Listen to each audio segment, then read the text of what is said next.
Hello दोस्तों। ऐसे तो मैं ऑनलाइन आती नहीं हूँ, बट आज एक बहुत ज़्यादा इम्पोर्टेंट बात बोलने के लिए आप सबके सामने आई हूँ।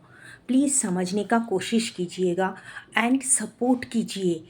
इतना आँख बंद करके जीना अच्छी बात नहीं होती। आज पूरा दुनिया आपस में लड़ते फिर रहा है। मैं भी ये नहीं बोलती कि तुम लोग लड़ाई बंद कर दो, बट बेसिक नीड्स को समझिए। बेसिक नीड क्या है? डॉक्टर, इंजीनियर, टीचर, ये सब बेसिक नीड्स है सर। आप लोग अगर नहीं साथ देंगे, आज सोनम वाईचुंग सर को अगर हम लोग खो देंगे तो हमारा देश का एक एसेट हो जाएगा। प्लीज़ समझने का कोशिश कीजिए। आज आप लोगों को डायरेक्ट इफेक्ट नहीं हो रहा है, इसीलिए आप लोग सोच रहे हो कि क्या फ़र्क पड़ता है वो जिए या मरे। पर मैं कॉकरोच गैंग का सपोर्टर नहीं हूँ, बट मैं सोनम सर को बचाना चाहती हूँ, इसीलिए आज ये वीडियो बना रही हूँ। प्लीज़ समझने की कोशिश कीजिए। सोनम सर हमारे दुनिया का एसेट है, देश की एसेट है। आज वो अगर बोल रहे हैं कि नीट की पेपर लीक, देखो समझने का कोशिश करना क्लियरली।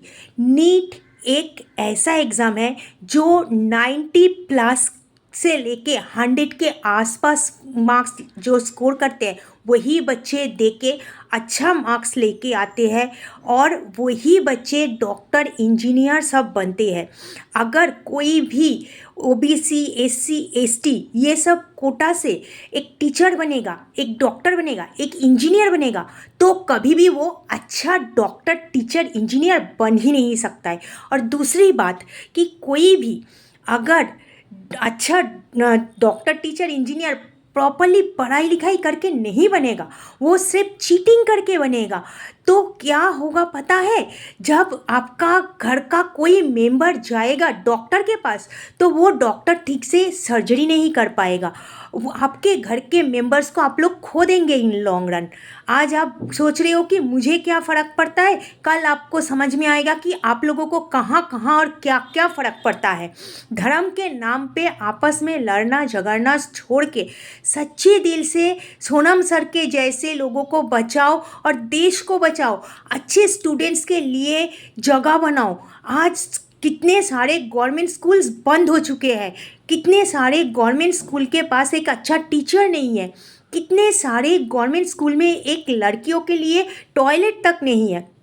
ये सारी चीज़ें तभी डेवलप हो पाएगा जब हम लोगों को करप्शन लेस सारे top to bottom persons, politics से लेके सारे गवर्नमेंट सेक्टर्स में मिलेगा।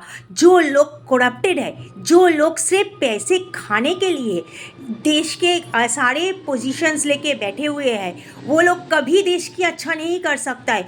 देश की बर्बादी हो रही है, इसीलिए इतने सालों में हमारे देश आज कितने साल हो गया है बोलो? 1947 में हम लोगों को मिला था स्वतंत्रता, अच्छा से चल रहा था। मनमोहन सिंह गोल्ड मेडलिस्ट थे, प्रणब मुखर्जी गोल्ड मेडलिस्ट थे। आज गोल्ड मेडलिस्ट क्यों नहीं आते पॉलिटिक्स में? बिकॉज पॉलिटिक्स एक डर्टी गेम हो गया है। यहाँ पे सिर्फ कचरे की डब्बा है, और कचरे में हाथ कोई भी अच्छे पढ़े लिखे घर के लोग जाना नहीं चाहते हैं। एक इंसान आया था, बट उसको इतना डराया गया कि वो भी चला गया। वो बोल रहा था कि पब्लिक के लिए तो वो वोडाफोन वगैरह सारे पूरा टाइम इनकमिंग फ्री था, बट उसको ऐसे किया गया मेंटल टॉर्चर कि उसका भी फैमिली है, तो वो उसने क्या किया, डर के मारे वहीं पे जाके घुस गया जहाँ पे घुसने से वो सेफ एंड सिक्योर फील करे, क्योंकि एट द एंड उसके पास भी फैमिली था।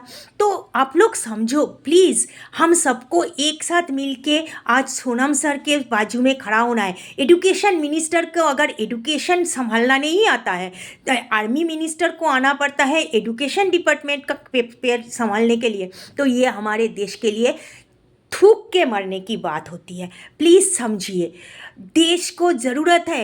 एडुकेटेड लोगों को मैं रिक्वेस्ट करूँगी, सारे सेक्टर का प्लीज़ आ जाओ और पोल्यूटेड लोगों को भगाओ। करप्शन की हालत ऐसी है कि आज आप देखो, इथेनॉल डाल डाल के सारे गाड़ियाँ जो करोड़ों में खरीदे हैं, लाखों में खरीदे हैं अपने लाइफ की शौक के लिए, ज़िंदगी भर की पूंजी से, वो लोगों का आज क्या हाल है आपको खुद दिखाई दिया।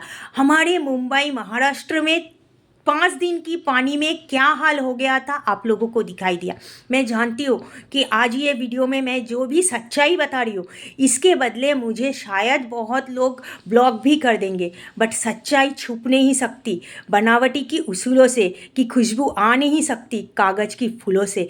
जाग जाओ दोस्तों, अगर ओबीसी SC ST कोटा में बच्चे आके घुसेंगे और डॉक्टर इंजीनियर बनेंगे, टीचर बनेंगे, और दूसरी बात, जो ये नीट पेपर लीक हुआ और जो ये डॉक्टर इंजीनियर या पॉलिटिशियंस का जो गेम हो रहा है डटी, ये सारी चीज़ें घटते रहे तो आज नहीं तो कल देश का पूरा के पूरा एजुकेशन सिस्टम खराब हो जाएगा। और ये लोग चाहता ही है कि देश का एजुकेशन सिस्टम खराब हो जाए। आपको पता है क्यों?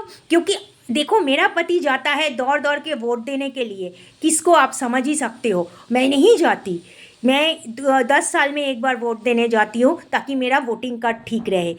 क्यों पता है? अनपढ़ रहेगा तो ही चल के हिंदू मुस्लिम ये सब में वोट डालने जाएगा। पढ़ा लिखा इंसान समझता है कि उसको क्या चाहिए, उसको चाहिए डेवलपमेंट, ग्रोथ, प्रोग्रेस, ना कि ऐसे एक घटिया सोच लेके एक दूसरे को मारो पीटो काटो खा लो, एक दूसरे का ब्लड पी लो। ये ज़िंदगी नहीं होती। अगर ये ज़िंदगी होती ना तो सालों पहले अशोक वो टाइम में सबसे बड़ा राजा थे। क्यों उन्होंने छोड़ दिया अपना हथियार, और क्यों उन्होंने बोला कि हथियार छोड़ो, प्यार से रहो। दुनिया प्यार से ही चल सकता है, लड़ाई से नहीं चल सकता है। प्लीज़ सोनम सर को बचा लीजिए, मैं सबसे रिक्वेस्ट करती हूँ।